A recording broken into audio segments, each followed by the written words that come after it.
This is the Construction Leading Edge podcast from constructionleadingedge.com and constructionbusinessaccelerator.com. My name is Todd DeWalt. It's my job to help you, the construction business owner and leader, maximize profitability and eliminate chaos. In this episode today, you're going to hear the replay of a webinar that I did with Nicole Landau from Landau Consulting Solutions. She is an outsourced CFO that works exclusively with construction companies, and this webinar was all about the various stimulus funding packages and opportunities that you should be checking into right now in the midst of the COVID-19 pandemic. If you're listening to this in the future, this was recorded in early April 2020. Hopefully, civilization has survived the coronavirus. If you're listening to that, then you're welcome. We saved you. But enough about that. Here's what you're going to get in this podcast. Some of the questions you'll get answers to would be, what stimulus funds are available and how can you request them? What should you as a construction business owner or leader be focused on right now? How can you manage finances during this crisis so you not only survive, but you're in a better position when things start returning to normal? You're going to get those questions, plus a lot more answered by Nicole Landau, who specializes in providing outsourced chief financial officer services to a variety of construction businesses. Nicole was on the podcast a while back, and she is a trusted resource. So you're going to get a lot out of this. Before we get into that webinar replay, here are a couple of resources that I want to get into your hands. One other thing I want to mention is an issue that I hear from contractors on a weekly basis. They tell me things like, Todd, we're busier than ever. I have more work in backlog. I have more employees, but we're not making the money we should, or we're making less money than we have when we had less work, or we're actually losing money. And I'll cut right to the chase. The problem is profit bleeds. There's plenty of profit in the projects, but that profit is bleeding out through a variety of ways. And what you need to do, if that's you, is you need to identify those profit bleeds and then put systems in place to eliminate the profit bleeds. If that sounds familiar to you, if you are losing profit, if you feel like profit is bleeding out of your projects, go back and listen. I want to tell you about two things. One, go back and listen to episode 156, where I walk through 8 profit bleeds that cause really busy contractors to lose money. Secondly, if that's you and you're concerned about that and you want to put together a plan to eliminate those profit bleeds, then let's set up a free strategy call. I would love to get on the phone with you, walk through some of those profit bleeds, and help get you started mapping out a plan to eliminate those profit bleeds. All you need to do is go to my website, constructionleadingedge.com, push the red button that says schedule a free call, and we'll get on a call, talk through those profit bleeds, and help you put together an action plan to stop that bleeding. If you manage a crew or a construction site or a company, then you know that dealing with all the communications and trying to make sure everybody has what they need can drive you crazy. So if you're using text messages, then one of the problems you're dealing with could be that messages and pictures aren't saved, they're not organized, they're not searchable, which makes it impossible to refer back to conversations if there are ever disputes with a client or a trade partner. So Field Chat is the ultimate text messaging platform for construction sites. That's what it specializes in. It doesn't have a bunch of feature bloat that you don't need.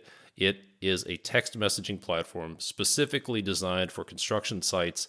It eliminates what I call the Bermuda Triangle of information, where information goes from the field to the office to the client, and it just disappears. It also integrates with several of the big platforms like PlanGrid and Procore. And here's what it means to you. It means accelerated progress, fewer mistakes, less rework, less chaos, all by making project communications more effective. Right now, Field Chat is offering you, the Construction Leading Edge listener, 15% off. You can grab your account over at fieldchat.com/edge, EDGE. Go get your account right now and see how it feels to have communications that free up more of your time. You manage a ton of jobs every day and trying to keep up to speed with everything that's going on and ensure that work actually gets done. Maybe it takes up way too much of your time. And that's where Company Cam comes in. Imagine this. Every photo that your guys take at a job site is automatically organized by location, and it's instantly synced from the field to wherever you are. So that now you'll know exactly what's happening across your company. You'll be able to communicate more effectively, and you'll be able to cover your butt from future claims. Document your jobs, communicate with your crews, and protect your company, all with Company Cam. It's the only app that every contractor needs. Right now, you can claim your 14-day free trial, plus get 50% off your first 2 months over at companycam.com/CLE. Hey, this is Todd DeWald from ConstructionLeadingEdge.com and the Construction Leading Edge podcast. Would you like to get a CFO's advice, a Chief Financial Officer's advice on what you can do right now for your construction business? What stimulus funds are available and how can you request them? What should you be focused on right now? What's the difference between each of the different programs? How can you apply? Where do you go from here? How can you manage your finances during this COVID-19 crisis so you can survive and you're in a better position when things get started and you go back to normal? We'll get these questions answered in this webinar with my friend Nicole Landau. Let's get started. I am Nicole Landau, president of Landau Consulting Solutions. We are a firm that specializes in construction accounting. So construction companies outsource their accounting function to us, or we might provide additional oversight to their current accounting function. And with that, in the current environment, we're helping clients with cash flow, also helping them and giving them guidance through these times and applying for these different loans. So we've been working with our clients' banks and the SBA and trying to figure out what all of this means. And so happy to be here today, share as much guidance as I can. I don't have all the answers, as Todd said, because it's changing daily, but I will do the best I can to answer all the questions. Fantastic. So let's start with this. What are the stimulus fund programs that are currently available? And if you could just talk about each one of those programs that contractors should really be aware of right now, and then we'll dig into each one of those individually. Absolutely. So I've sent Todd a comparison of what I've provided to my clients. So if anybody wants that comparison, shoot him an email and he'll get it to you. But I'll talk through it today because there's a couple different programs that are available right now. The first one is the Payback Protection Program, the PPP, as you might have heard about it. And then there's also the Economic Injury Disaster Loan, the EIDL. So the one that is kind of on the forefront is helping with Payback Protection Program. The PPP is helping with payroll. So to be eligible for it, it's businesses, nonprofits, self-employed, independent contractors. You have to have under 500 employees, and there's a certain timeline on when your business had to have been started. So those are a few criteria at the high level. Overall, basically what this loan is going to do, if you get approved, it's through your local bank. They have to be SBA approved lenders. So not every bank is, but there's a lot of banks that are out there that are. So it's not at the federal level. They're taking it to the local banks and helping with the funding. So you apply for it. It's helping you with your payroll. So basically, once you're funded with the payroll, with the grant, whatever your amount is, then you turn around within 8 weeks of getting the funds and use it towards your payroll. You can also use it towards your mortgage, your interest, your utilities, some of those core expenses. And so there are some criteria with that. If the amount is not spent within the 8 weeks, it converts into a loan. If you don't use it for payroll, mortgage, it converts to a loan, and then there's some loan terms with that. So that's very high level. We can get into the calculation. I think this is where a lot of people are struggling of what's included, what's not, how do I get to the number? But basically, from a high level, what you're doing is you're taking your monthly payroll cost for the last 12 months, and you're multiplying it by 2.5, or there's a $10 million cap. And then it's not to exceed 10 million. And then if you use it for the certain criteria, it's forgiven.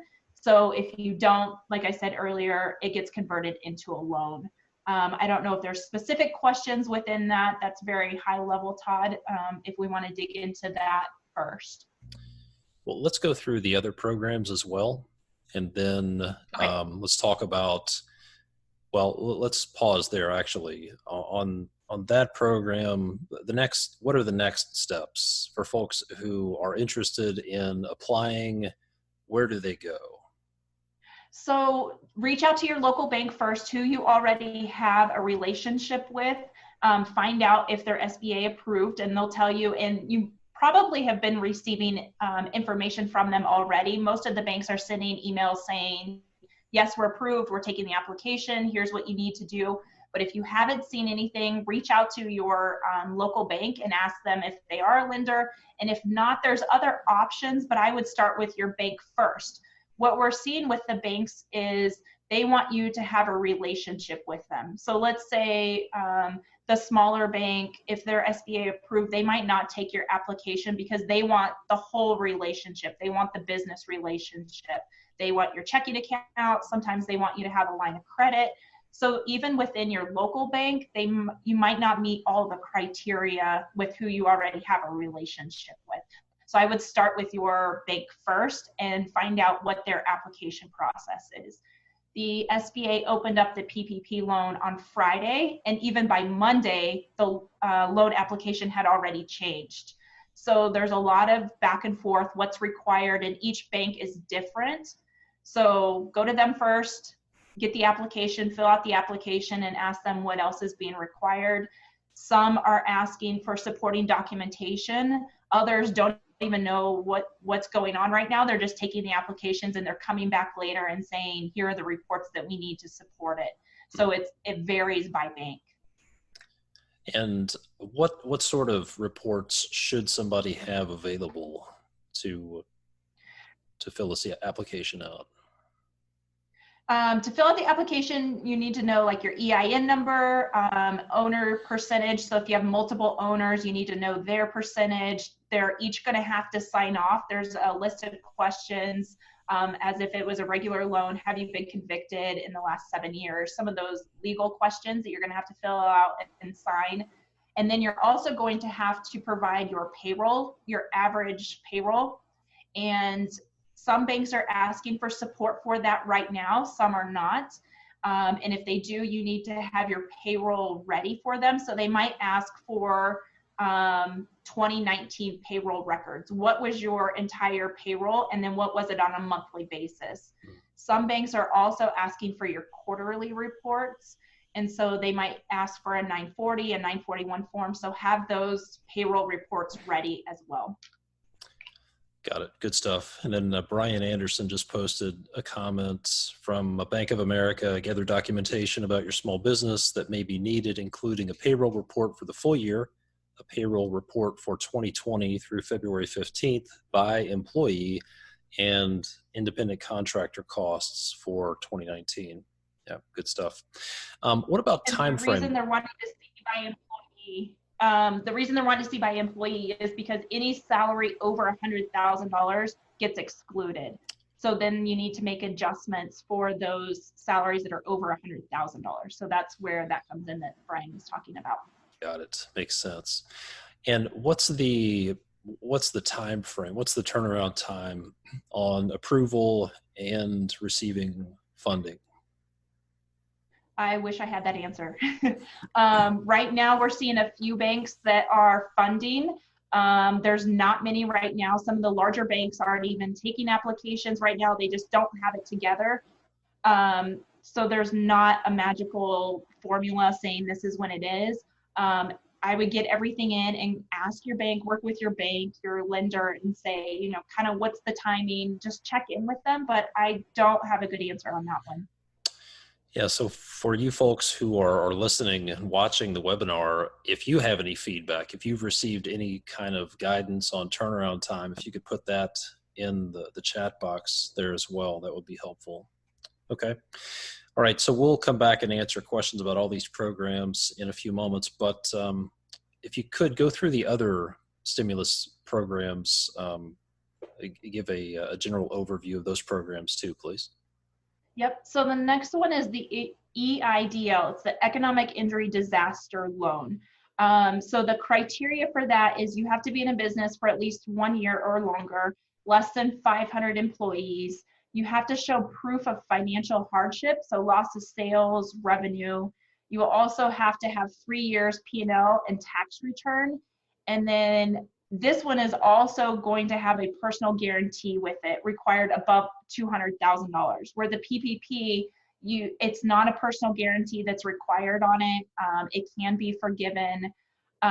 This one is going to be determined by the SBA, and it varies by industry. It can be up to $2 million cap.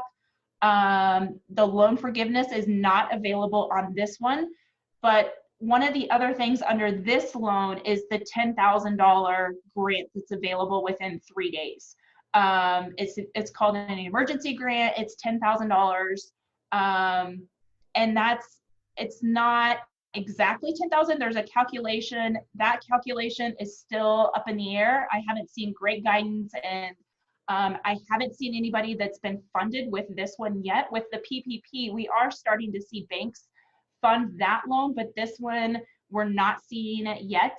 So this one is still kind of uncertain. The loan terms on this one is going to be 30 years. Interest rate is a max of 4%.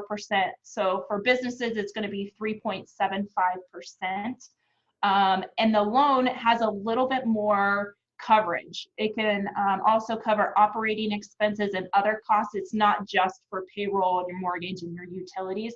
So it's a little bit wider, and principal and interest payments can be deferred up to 4 years. So it's a little bit broader, and instead of just the payroll piece of it. Gotcha. And what's the application process for that program? So this one is going to be through the SBA. There's a form out on the SBA website. You can go out and fill that one out as well. So it's not through your local bank, it's through the SBA website. And what's the application process look like? Is it a 2-hour process? Is it a 15-minute process? So for the PPP, it was fairly simple. When it first came out, I have a business owner who applied, was getting it ready a couple weeks ago, and the form had changed multiple times. But by the final revision on Monday, I want to say it's 2 to 3 pages. It's basic business information that we talked about. Have you been convicted of anything? What you would have on like a mortgage loan application, that you would fill out those. The biggest thing is figuring out your payroll, what your monthly payroll. I think we can talk about what's included in that payroll calculation. In the beginning, when people were first starting to fill it out, it was what's getting included, what gets excluded. So I think there's been more refinement on that, to know what's been included. Because in the early stages, we didn't really know what to include, and so now it's getting clear. Got it. So the PPP program, you go through your local bank. The EIDL program, or the EIDG program, I guess there's if you want the $10,000 grant, or you want the loan program, you go to the SBA website, and there's not a bank involved. Is that correct? Yep. Okay. Exactly. Got it. All right. So we got a couple of comments here. Let's see. I think Laura said, regarding the PPP, our bank said we have to request an application from them, which we did Friday. We haven't heard anything. Other banks offer their application on their website. We applied for the EIDL on 3/21. They said we should hear from them this week. They said loans are being processed and funded this week. Brian Anderson said it took him 5 minutes on the B of A website yesterday. That's for the EIDL or EIDG program, I believe. That's probably the PPP for Brian, the 5-minute one. Oh, okay. Okay. I found that true on B of A. Got it. Okay. All right. Yeah, there's a question there that we'll come back to. So what's the difference between the EIDG and the EIDL? Is it one application? Can you clarify that? So I think you're talking about the $10,000 grant that's part of the EIDL. And so that is supposed to be instant. It's a different calculation. I don't have a lot of answers on that. It's just an emergency grant that's more instant, and I believe it's being funded faster is what they're saying. But like I said, we haven't seen any of that funding, and how they get to that calculation is still up in the air. So I don't have a lot of guidance on the $10,000 emergency grant. Got it. So which program, or if somebody's wondering which program should I apply for, should I apply for them both? Is there a blanket answer? Is it depends? How would you answer that question? So I think it really depends. When you look at your business, look at how many employees you have. My thing to my clients is, let's protect our people first. They've helped us build our business, and we want to keep them intact. So that's really where the PPP loan comes. It's really to help you with your workforce. But in some areas that we're seeing where construction is non-essential and completely shutting down, if you don't have work, doesn't make sense to even keep your employees on. I hate to say that, and I don't want to say go and have your employees file for unemployment, but does it make sense for your business to keep them on, or do we just shut down completely for a few months and kind of wait it out and see what comes, and then bring those employees back? So we're really telling our clients, let's protect our employees the best we can. Let's apply for the PPP loans. As far as funding, like, we're doing it for our clients. We applied on Friday, on Monday, and we're not hearing anything. We're getting confirmation receipts that it's been received, but we don't know timing. And I don't think the bankers have good timing on that. And one of my questions to the banker was, is the bank even funding? That's something I want to know as I'm helping my clients. Like, okay, you're taking all these applications, but are you even starting to fund it? Or are we going to see a 2-week, a 3-week, a 4-week delay? With Wells Fargo, I'm sure everybody's been reading about Wells Fargo. They're in the news and in the hot press right now because they open their application and then they shut it down within a day and saying, we're not taking any more, but they're not funding. Bank of America, we're starting to see some funding.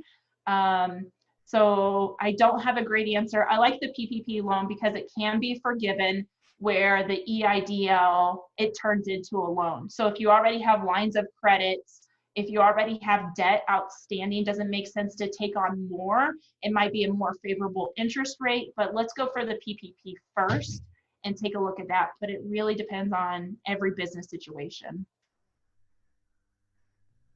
Got it. Good advice. So everybody who has employees, assuming you have fewer than 500 employees, should go apply for the PPP program right away. And then the EIDL is on a case-by-case basis. Could be a little different. Okay. Let me start asking, I'll throw some questions out there that have queued up already. And then if you have questions, if you're watching, put them in the chat box and we'll start running through those. A couple of quick hit questions. Do we get taxed for any monies received that become forgivable or grants? I have not seen that. I don't know if that will change later on. I know, so I don't do the tax side, so I'm not going to give tax advice. But I have seen from some tax accountants where some of the payroll tax payments are going to be deferred. What that means and the documentation, I think that's still in the air of what's going to be provided for that and what that means. But that is in the pipeline and it's coming, but I don't think we have clear guidance on that yet. But as far as, I don't know the tax piece on that. All right. Somebody said, I've heard if you ask for the disaster grant for $10,000, you can't get the PPP loan. Is that true? So what I've seen is you cannot apply for multiple banks. So you can't try and get your application in with Bank of America and say, well, I'm going to take my chances and also do it with this other bank. You can't have it in multiple places, and it will ask you on the application. But with the EIDL and the PPP, you can apply for both of them at the same time. And then the EIDL, if you're awarded that and you're awarded the PPP, the EIDL reduces your PPP. So there are some underlying factors in that if you get both.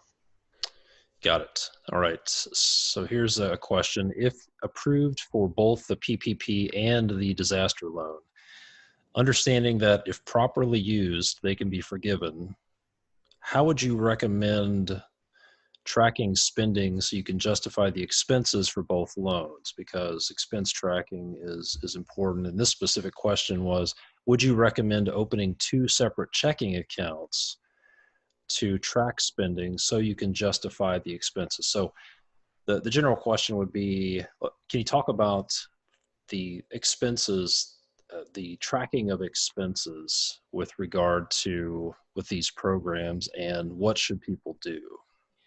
This is a great question because I don't know that anybody has the answer on what's going to be requested after all. As we're seeing on the front end with banks, I think Brian might have talked about everything, or Ryan might have talked about everything that's being requested. And some of the banks that I'm seeing, they're asking for a lot less. So I think on the back end, we're going to see the same of what's going to be required to prove that we use these funds for these expenses. I don't know if there's going to be audits that are coming. I don't know what type of documentation is going to be coming. My advice is document the crap out of everything. just take that approach, and in your file, in your accounting file, tag everything. If you use it for payroll, show reports, I would just document everything. And we're even doing the same on the front end of how did we get to our calculation in the first place when we're doing our loan application, and we're documenting it out in an Excel spreadsheet that we adjusted this person's payroll because they're over 100,000. We're including these taxes here, or we're not including it there, and we're just documenting as much as we can, because the worst thing that could happen is you get to the end, you don't have it documented, and then they come back and ask for additional support, and you're not prepared, and it's not forgiven. That is what you do not want to happen. So I would say more documentation is better than less. Document the crap out of it. You can never go wrong. As I like to say, he or she with the best documentation typically wins. So Great advice. Okay, this is a little bit lengthy question, but it's coming from a gentleman who's in upstate New York. They're shut down completely. The question is, are there pre-existing conditions, like an employee currently working for the payroll protection plan? How can this PPP money work for us? We're shut down completely. Are there any problems with qualifying if our people are currently laid off, or worse yet, if they never come back to work? Can we talk about that a little bit? There's another part to the question, but let's talk about that a little bit. If somebody is shut down and their people are laid off, does that matter, or how should they think about that? So I had this conversation with another practitioner that's helping her clients as well yesterday, of like, okay, we're trying to do everything we can, but how do we know when the PPP loan is coming? And at what point do I tell my employees to go file for unemployment versus waiting for this loan? You really have to take it and look at your cash flow and what can you afford in your business. And it's making that decision, what's best for your business to keep the doors open. Obviously, we want to keep all of our employees. One of the things that she's seeing, she's in Minnesota, I think there's somebody from Minnesota, is they're 4 weeks out on unemployment, where employees aren't even getting unemployment because unemployment numbers are through the roof, and we're seeing a huge spike. So I don't know that there's a great answer on go have your employees file for unemployment, because that's backlogged as well. But there are some relief there now. If you work with your payroll provider, there's some relief on days that you can provide for sick leave under COVID if there's signs, and then you also have to know your FMLA. So I don't have a great answer on that. I would still apply for the PPP, but what documentation do I show at the end of this that I tried to keep my employees for as long as possible, but because of these other factors, I was not able to. Can that be forgiven? And whose judgment call is that going to be on the back end? So I don't have a great answer. I would try and document everything you can and just show you made every attempt to keep these people, but based on other factors, you weren't able to because you're shut down. So if people are shut down, I guess there's a few different potential scenarios for, let's work our way across the spectrum. If someone is busy right now and they're in a state like, say, Oklahoma, and the nature of their work is that they're still working and there's no foreseeable slowdown in the future, what advice would you give them about applying for these programs? So if they think they need, I mean, it's hard to predict how long this is going to go on, right? Is it going to be a couple months? Are we talking 6 months? What does that look like? I'm going to do every attempt to keep my people going. The thing with the PPP loan is you have to use it within 8 weeks of receiving it. So do I try and apply for it, get it, and I still have people going on and I get it forgiven because I have the work? Or do I need to take a loan, the EIDL loan, and apply it for these other expenses and try and have a loan that's going to convert later on? I would still try and apply for it just because we don't know how long it's going to take. There could be something that hits Oklahoma tomorrow. There could be a shutdown. It's changing every single day. It's changing fast. So I would go ahead and apply. There is rumors that this is going to run out. I'm sure you guys are reading about it too, that some of the large banks have enough applications to take out the entire funding for the PPP. So once that happens, is Congress coming back and doing a second round of funding, and you might need it in the second round. So I would go ahead and apply for it.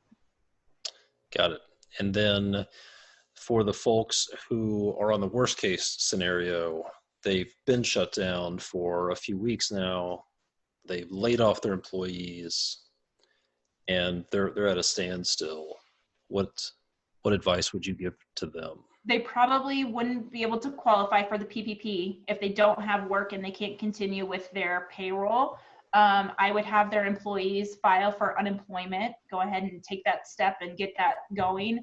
And then I would apply for the EIDL loan, just so you can cover your overhead expenses in your business and take a loan. If you don't have a line of credit or some other form of credit that you can tap, I would apply for the EIDL.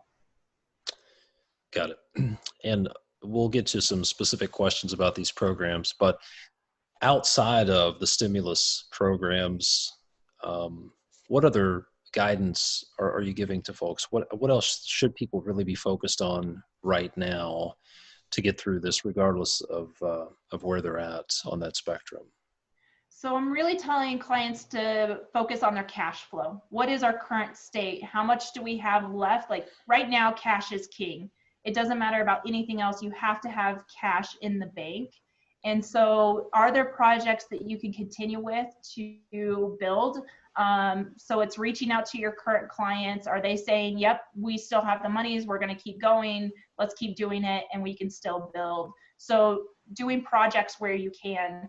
Also, continue to market, because when is this going to end? It might be in the next couple of months, and then there might be a huge boom of people are getting stir crazy and they're thinking of all the projects they can do while they're sitting at home staring at these unfinished projects. So I would continue to market and build your pipeline for when we do come out of this, because it'll eventually will come out of it. But just keep an eye on your cash flow, see where you can still build, where can you still bill. Can you renegotiate contracts anywhere? Can you set on your cash a little bit longer? Obviously, there's some things that you still need to pay. You still need to pay your taxes, your payroll taxes, your workers' comp insurance, your general liability insurance. You have to pay those. Those have to be first. And then where can you prioritize where cash is going out? Yep, good advice. A couple of things that I'm sharing with my folks, my clients, include 3 weeks ago, a month ago when I walked through a store, I didn't pay attention to how much toilet paper was in the toilet paper aisle, right? But I am keenly aware of that now because a month ago, I just assumed there would be more. There would always be more. And I found out, I think we all found out that that wasn't necessarily the case. And 2 months ago, a lot of you guys and gals listening thought, well, we're busier than ever. We've had more work than we could handle for the last couple of years. There'll be more work coming. And if we don't make money on this project or things are a little loose right now, that's okay because there's more work coming. And now we don't know that. We don't know when or if things will come back, or we just don't know what the future holds. So my advice to people is if you have work in backlog, if you have projects under contract, you need to hoard the profits that are in your backlog because you don't know what's coming after that. Maybe you'll be incredibly busy, maybe not. But my advice is plug the profit bleeds that are bleeding the profit out of your contracts. Productivity, inefficiencies, rework. If you want a laundry list of profit bleeds, go listen to 156 of my podcast. And I walk through some typical profit bleeds that a pretty typical size contractor deals with. And when you total them up, they're pretty alarming. And that's my advice is take this opportunity to sharpen the saw, put systems in place, plug your profit bleeds, because it will come back. And I've spoken with and listened to several builders, especially in the residential area, and they're preparing because when it comes back, when the doors open up, it's going to go from 0 to 100 miles an hour, like that. And if you thought you were too busy to put systems in place before, then now's the time to do it. You really need to plug those profit bleeds. So if you have time, go work on detailed systems and processes, plug those profit bleeds so that you can hoard the profit that's in your backlog. Absolutely. We're All doing right. that with our clients. We're reviewing processes. The other thing to think about too is every supplier, every subcontractor is reviewing their books. They're doing the same. They're trying to see where they can get money in the door. So we're also telling clients, let's spend extra time reviewing the documents that are coming in. Have we already paid for it? Are we being double billed? Are we going over contract? And just do extra due diligence because you don't want to overpay on something or the work wasn't done and now you're being paid for it. You're paying for it before the work is done. So just spend the extra time right now, review everything that's coming in, review your processes and strengthen them for when we do go back. Yeah, if there was ever a time when subcontractors and contractors of all sorts would be tempted to bill ahead, now would be the time. So if you're a builder or general contractor and you have trade partners or subcontractors, now is the time to really put some due diligence to reviewing pay applications to make sure that you protect yourself and your clients from being billed ahead and then having a trade partner default, causing all sorts of problems. So, and now's the time to really double down and use a little more scrutiny. Okay, a few more questions have popped up. So if you have questions, put them in the chat box and we will run through those. Let me see. Let me work through some of these questions. All right. Several folks, if you're not in the chat box, several folks are sharing their experience with the programs and dealing with their banks. Okay, here's a question from Kasha. Are you seeing workers' comp insurance included in total payroll? I am not, no. Okay. Let's see. This is from Jason. So the financial requirement for PPP is 2.5 times the average monthly payroll. Proceeds can be used for mostly payroll and some other expenses like mortgage, interest, rent, utilities, etc. Is that correct? Yes, and I think they're capping that at 25% for the other. So the interest, the mortgage interest, the rent, utilities, that's being capped at 25%. The rest has to go towards payroll. Gotcha. Sean made a comment. I've heard that if you have laid off workers, you can rehire them with the PPP funds. I've seen back and forth on that, so I'm not 100% sure on what that will be like. Got it. Sounds like it's been a pretty dynamic situation with the application process and the qualifications. So, but the good news is we have our government is going to take care of it for us, right? I mean, who is better qualified to take care of problems for us than the government? Sorry, don't comment on that. I don't want to I'm not commenting on that. Yeah. Okay. What are some, let's see. Okay, here's a question. Do you know any bank that is taking PPP applications at the moment? So I'm assuming you're talking about your bank is not an SBA approved. There are some banks out there, and I can get a list for you. Send an email to Todd and I'll tell you where they are. You're with Wells Fargo. Okay, yes, so you're looking for something else.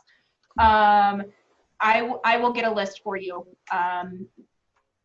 There are some that are out there that I saw this morning that I was reading through. So shoot Todd an email. And I also looked at the SBA website. Looks like it's disasterloan.sba.gov. And you can, that's the place to go. And there was a page where you can look up a local SBA lender. It's a good place to start. They may not be current, but it's a good place to start. But yeah. And there's also other programs that have stepped in, and they're not banks, but they've been approved by the SBA. So there are other options besides a local bank. If you're in a rural area, I don't know where you are, there might be other options that you can go to. The thing right now that we're running into is banks are saying, we want your entire portfolio. We want the business relationship. So in order for you to even put in an application, you have to bring your business accounts over. And so we're seeing that a lot. There's a lot of back and forth of what the ramifications will be of that, but that's what the banks are saying right now. I had a bank turn me away. They wanted that. They said, let's switch everything over to our bank and we'll let you apply. So I can get you a list of other options as well. That's not a bank. Perfect. I'm going to post a link if you're just getting started. You can go to disasterloan.sba.gov and find out more information about the programs that are available. Apply online for what's available online. It's a good place to start. What are some other questions that you are hearing, Nicole, that we need to cover? So I think we've talked about it, but all the clients that I'm working with, they're saying, when am I going to see the money? And I don't have a good answer for that. I say give it a few days. It opened up on Monday. Let's give it to the end of the week, but let's check in with our bankers frequently and let's ask some more probing questions. Like I said, is the bank funding? Or do I need to go apply somewhere else? And like I said, you can't apply with multiple banks, but I want to know early on that we're capped, we're done, or we're not funding, and is it too late, and do I need to get an in somewhere else? I think we will see a second round of funding, but I don't know what that timeline might be, if it's going to be in a couple weeks or if it's going to be in a couple months. So keep in contact with your lender who's helping you with your bank and just ask them those questions, because I know they're busy too and they're probably getting bombarded, but just check in, don't be a pest. They're doing their best, but keep in contact with them. And in the meantime, get ready, because there is going to be a lot of documentation that's going to be requested. Are your financials up to date? Is 2019 up to date? That's something you need to be doing now, because they might be asking for profit and loss statements for 2019. They're definitely going to be asking for payroll information. They might be asking for tax returns. Have you filed your tax returns? Do you have all that documentation ready? So that's where you could be preparing today for what's coming next. Here's another question. I think we answered this, but I'll ask it again. This one came in just a moment ago. If I've applied for the PPP, should I apply for the SBA? So the SBA is they're both under the SBA. So then maybe the EIDL is the question. So I would apply for both if that's a situation that you need, if you need additional funding. There's also grants out there. There's some for female businesses that, these companies are coming forward and they're putting forward $1 million, $5 million. So I would do a search in your area to see if there's any other grants that aren't federally funded, to see if that you can qualify for other funding. Some of the local Chamber of Commerce are coming with some. Colorado, I know we have special grants. There's grants that are coming out everywhere. So don't wait for the SBA loans. Use it as a source, apply for it, but go do research and see if there's anything else where you can apply for additional funding. Yeah, Sarah Blakely, the founder of Spanx, is donating $5 million to aid female-led small businesses. So it's the Red Backpack Fund. And a quick Google search shows you have until April 12th to look for that. Yeah, the Red Backpack Fund. So if you're interested in that, I'll put that link. And I think that's on the SBA loan as well. There's other grants that are available that are listed out on the SBA loan, but then even like within your state, your local state might have additional resources for you as well. Perfect. All right. What other questions do you have? We'll hang around for a few more minutes as long as we have questions. Let's see. Here's one from Ryan. In regard to Sean's question about rehiring, I read that when you apply, you need to retain the amount of employees on your application plus or minus one. Is that true? Like I said, that's going back and forth. I've asked other people what they're kind of reading as well. I haven't seen a definite answer on that. So I don't know specifically on that one. Got it. Okay. And the thing is too with that, I will say, because we're using 2019 numbers, a lot changes. We're already 4 months into 2020. So I don't know how they're going to show. All businesses add and delete people because of other reasons, not because of the COVID. So I'm not sure how they're going to prove that out, that you kept that many people. So that's something to keep in mind too, because most of the businesses that I'm helping, we've already removed people, we've added people, but we have to use 2019 numbers. So I don't know how they're going to prove that out through this process. Good point. Good point. So if you have questions, put them in the chat box. And Nicole, are there any other questions that you're getting from your clients, whether it's related to these programs or otherwise? I think we've talked about them. When is the funding coming is the biggest. What's our cash flow? So we're putting cash flow forecasts together of how long can we survive, and at what point do we lay off people, do unemployment shutdown. So those are the biggest questions that we're seeing right now. And what's the future look like, and how can we prepare today for it? Got it. Well, we'll stick around a few more minutes. If you have questions, this is going to be the last call for those questions. And Nicole, I do appreciate you jumping on the call. This has been extremely informative. Here's what I'll do to wrap this, to summarize this, not that we're done. If you have questions, feel free to just type those in, but type quickly. Or if it's a really long question, just let us know that you have a question. But I'll release this as a podcast before long. I'll probably put together a blog post that has some of the links that we talked about and things that you shared, the links that you'll send to me, Nicole. But if people want to find out more about you and connect with you, where should they go? You can connect with me on LinkedIn, Nicole Landau, last name Landau. So you can find me there. I'm publishing a lot of content out there. There's articles, posts that I'm putting out to what I'm seeing.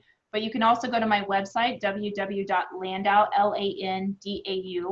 consultingsolutions.com, and read more about what we do. And if you want to chat, there's a calendar invite link on there on my website. So you can definitely get on my calendar and we can chat more and walk through any questions you have. And I can point you to additional resources if you have questions.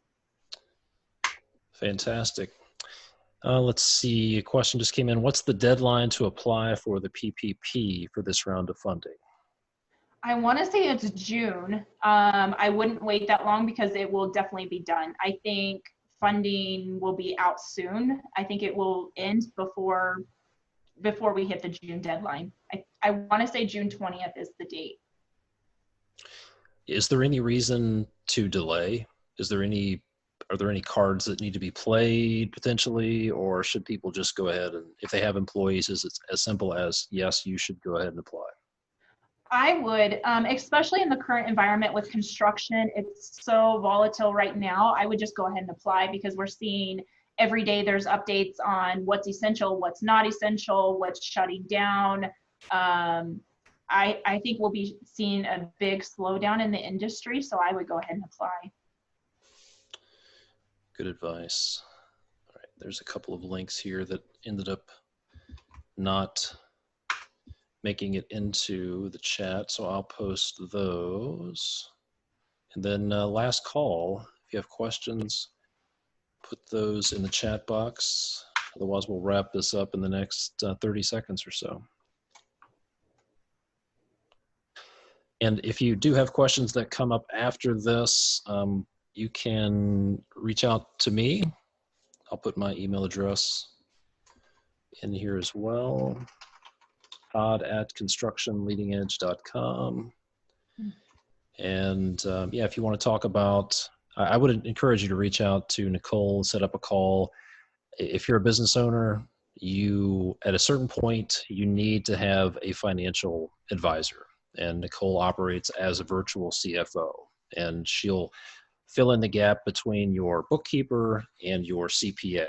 And I talk to a lot of construction business owners who say things like, I wish my CPA would give me some more guidance, but it seems like they just want to do my taxes. And at some point you need some guidance. You need somebody to tell you, hey, this is how you should be making decisions. And that's exactly what Nicole will do. So I would encourage you to do that. And then if you want to talk about systematizing your business, eliminating profit bleeds, and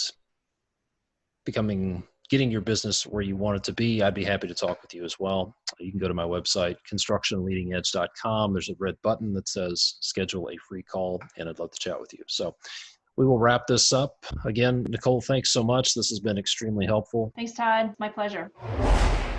There you go. Hope that was helpful. Be sure to go get in touch with Nicole if you need one-on-one help with this or any other financial related matters for your construction business. If you want to eliminate profit bleeds in your business, if you want to hoard the profits that are currently in your backlog, if you don't want them to bleed away, then go to my website, constructionleadingedge.com, set up a call with me. If you're not sure what I'm talking about when it comes to profit bleeds, go listen to episode 156 of this podcast, and I'll walk through a real-life case study of a contractor doing $1 million a year and bleeding $100,000 of profit. That's what I mean by profit bleeds. Also, don't forget, if you want to clean up your job site or company communications, and if you want to accelerate progress, reduce mistakes, reduce rework, reduce chaos, by making your project communications more effective, then Field Chat could be exactly what you're looking for.